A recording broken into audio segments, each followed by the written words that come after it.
zbrani, pred mikrofonom vabim slavnostnega govornika, namestnika načelnika generalštaba Slovenske vojske. Kontraadmiral Renato Petrič, izvolite. Spoštovani načelnik generalštaba, spoštovani gospod Jernej Verbič, župan občine Postojna, spoštovani višji praporščak Igor Tomašič, spoštovani pripadniki počastniškega zbora, pripadniki Slovenske vojske.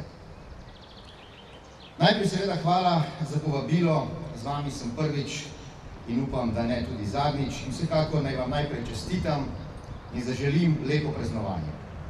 Takoj naj tudi izkoristim priložnost in ne samo čestitam, ampak se tudi zahvalim vsem dobitnikom priznanj, predvsem najboljšim podčastnikom in najboljšim vojakom Slovenske vojske, katere boste danes svečano razglasili.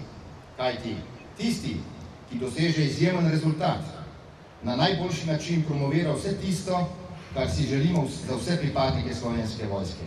Dviguje naš ugled in zato je potrebno reči tudi veliko hvala. Veste, sem pa tja je lepo biti namestnik načelnika generalštaba tudi zato, ker marsikdaj in marsikje slišim pohvale na račun Slovenske vojske, njenih pripadnikov in zadovoljstvo in ponos, da sem pripadnik te vojske zraste. Ponavadi so to pohvale poveljujočih iz operacij in misij za dobro opravljeno delo, profesionalno odnos do nalog, visoko stopnjo znanja, odnos do dela in podobno. Še posebej pa sem zadovoljen, ko prispejo v domovino pohvale za izjemne rezultate, ki so jih pripadniki Slovenske vojske dosegli pod enakimi, včasih zaradi jezika tudi slabšimi pogoji, v neposrednem merjenju sposobnosti in znanja z drugimi pripadniki vojska. In tukaj ne mislim samo na športne rezultate, čeprav tudi ti niso zanemarljivi, ampak na usposabljanje in izobraževanja, urjenja in vaje, kjer se na koncu ponavadi izbere in pohvali najboljši. Podčastniki ter vojaki so najbolj zaslužni, da je takih pohval vedno več. Odličen rezultat, ki ga je na vaji usmerjanja letalske podpore Atlantic Strike na Floridi med 16 skupinami dosegla skupina usmerjevalcev iz Slovenije, ki jo je vodil štabni vodnik Miha Majer, in pa mesto najboljšega med najboljšimi, ki ga je med ameriškimi marinci dosegel višji vodnik Aleš Cvetek, sta samo dva zadnja izjemna rezultata, sta nekaj posebnega in sta dokaz, da z voljo in trdim delom lahko konkuriraš in dosežeš tudi na videz nedosegljivo. Torej, takšni so posamezniki, ki dvigujejo ugled ne samo podčastnikov, temveč celotne Slovenske vojske in ki so in morajo biti vsem nam vzor. Seveda pa je vaša prava moč in ugled odvisno od vseh vas skupaj.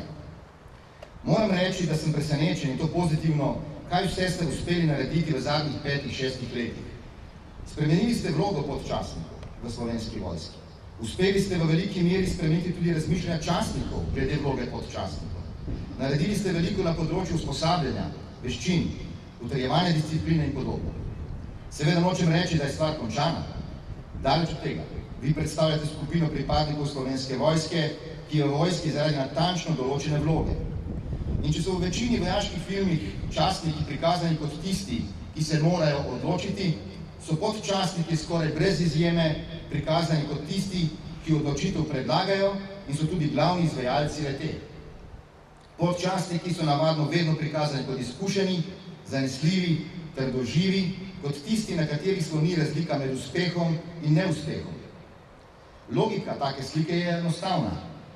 Podčastniki v enoti med vojaki preživijo mnogo več časa, poznajo svoje ljudi, imajo več veščinskega, pa tudi taktičnega znanja kot častniki, zato so tako pomembni in tako nepogrešljivi. Tako je bilo že za časa Rimljanov, ko so centuriji v stotinjah predvsem se zanašali na vodje desetin, ki so skrbeli, da se navadni vojaki v boju niso prestrašili, umaknili in je torej glavna naloga bila vzdrževati red in disciplino, dodal bi tudi bojno moralo. Tako nekateri danes menijo, da je vloga podčastnikov bila določena pred kakšnimi 2500 leti. Zagotovo pa lahko rečemo, da je predhodnike podčastnikov v prvo redno vojsko uvedel in umestil Charles VII, zmagoviti francoski kralj stoletne vojne. Seveda, to je zgodovina. Jaz pa se spominjam začetka naše vojske v 90-ih letih. Podčastniki so bili nekako na skupni lestvici s častniki, češ začneš kariero z vodnikom in če si priden, če se šolaš, lahko končaš recimo s majorskim podpolkovniškim činom. Najstarejši podčastnik je še vedno bil umeščen pod najmlajšega častnika.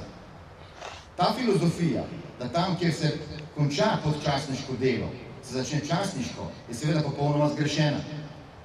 Gre za dva različna poklica, gre za dve popolnoma različni vlogi v oboroženih silah. In obe skupini imata enakovredno vlogo. Zato je dosežek formiranja podčastniškega zbora, drugačnega gledanja na vlogo podčastnikov, pa tudi ne nazadnje več možnosti za podčastnike glede napredovanj, nagrajevanj in podobno, tako pomembno. Brez podčastniškega zbora, tako kot brez častniškega, sodobna vojska ne more več obstajati. Spominjam se poizkusa bivše jugoslovanske vojske, ki je imela popolnoma drugačen pristop do podčastnikov. Pa smo se šli kampanjo zvezdica od vodnika do generala. Malo med vami se tega spominja. Ideja je bila, da s tem, ko bomo vsi pripadniki vojske nosili na ramenih zvezdice, torej častniško znako v kombinaciji še s čim, bodo čini podčastnikov bili oblikovno enaki častniškim in to bo motiviralo podčastnike, da bodo delali bolje in se ne bodo čutili manj vredni. Seveda, danes vemo, da to ni bistvo, saj ne gre za manj ali bolj vredno delo, gre za različne vsebine, ki jih opravljata dve različni kategoriji ljudi, ki pa morata med seboj biti usklajeni in v tesni povezavi. Pravzaprav vi, mladi, ki ste v enotah najbolje, veste, kako pomembno je v enoti imeti dobre, čvrste, profesionalne odnose, kako pomembno je, da oddelek, vod, četa delujejo kot uigrana celota. In takšne ali drugačne osebne oznake bolj malo prispevajo k temu. Tako častnik kot podčastnik in ne nazadnje vojak, vsak od nas mora opraviti svoj del naloge, da bi skupaj dosegli rezultat. Vsi smo zmagovalci ali poraženci, vsi smo igralci v isti ekipi in to je bistvo. V Slovenski vojski moramo še marsikaj postoriti. Zmotno je mnenje, da je formiranje poklicne vojske dejanje, ki se pač zgodi v nekem trenutku. Poklicna vojska se že lahko razglasi s papirjem, postati profesionalna pa pomeni dolgotrajen proces. Ko rečem profesionalna, to za mene pomeni strokovna, pomeni ponosna nase in pomeni ugledna. Zakaj sem izbral ravno te tri besede za opis profesionalnosti? Zato, ker po moje strokovno pomeni znanje, pomeni izkušnje, brez katerih ni znanja, pomeni, da znamo odgovoriti na vsako vprašanje, na vsak izziv, ki je namenjen Slovenski vojski. Pomeni, da je naše mnenje cenjeno in upoštevano.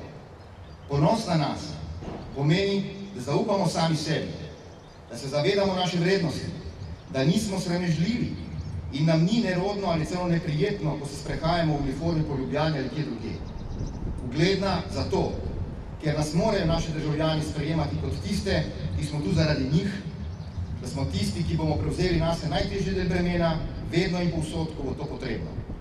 Ugledni bomo takrat, ko razni eksperti za vojsko, ki radi dopovedujejo javnosti, da vojske ne potrebujemo za drugo kot za protokol, ne bodo imeli večjega vpliva in pomena kot recimo tisti, ki trdijo, da ne rabimo gasilcev, ker itak v tem trenutku nikjer ne gori. In da ne bo pomote, vsak ima pravico do svojega mnenja in prav je tako. In tudi mi imamo pravico, da povemo, kaj si mislimo in poleg tega smo tudi dovolj strokovni in ne nazadnje dolžni opozarjati, da pa vendarle tu pa tam tudi kdaj zagori in da že stara ljudska modrost zelo dobro opozarja, da po toči zvoniti je prepozno. Seveda, Slovenska vojska, mi, pripadniki Slovenske vojske, imamo ugled in večina nas je ponosna, da nosimo uniformo. Vendar, tako kot sem rekel, ustvarjanje poklicne, profesionalne vojske ni trenutek, ko se spremenijo formacije, temveč je dolga in naporna pot, zato je potrebno na naši strokovnosti, ponosu in ugledu delati neprekinjeno, vztrajno in neomajno. Želim vam lepo praznovanje, še enkrat čestitku vsem, ki boste danes prejeli priznanja in zapomnite si, Slovenska vojska je dobra samo toliko, kot smo dobri vsi, ki živimo in delamo v njej, za njo in za našo domovino. Hvala lepa.